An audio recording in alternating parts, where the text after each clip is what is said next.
गौशाळेतील गोवंशांची थेट कत्तलखान्यात विक्री, पारडगाव येथील तरुणाचे जिल्हाधिकारी कार्यालयासमोर उपोषण। आज गोवंशाचं रक्षण करण्यासाठी देशभरात गोरक्षक रस्त्यावर उतरत कत्तलखान्यात जाणाऱ्या गोरक्षकांना पकडून गोशाळेत पाठवलं जातं।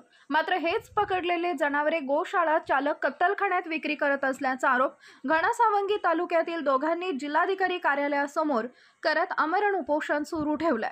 परतूर पोलिसांनी कसायाच्या हातातून सोडवलेले जनावरे पारडगाव येथील प्रल्हाद भंडारी यांच्या श्रीकृष्ण गोशाळेत सोडले असतानाच हेच जनावरे गोशाळा चालकांकडून कसायांना विकल्या जात असल्याचा आरोप सिद्धेश्वर तोडेकर आणि गणेश मंडपे यांनी केल्यानं खळबळ माजली आहे।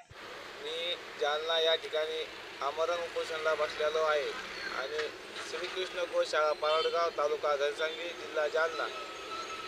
तर साखरगावच्या गायी श्रीकृष्ण गोशाळेत आणल्या गेल्या होत्या। त्या गायी त्यांनी खाटकाला विकल्या आणि जे परतूरचे जे गुरे जनावरे आहे ते पोलीस स्टेशनमधून ते गोशाळेत पाठवले गेले।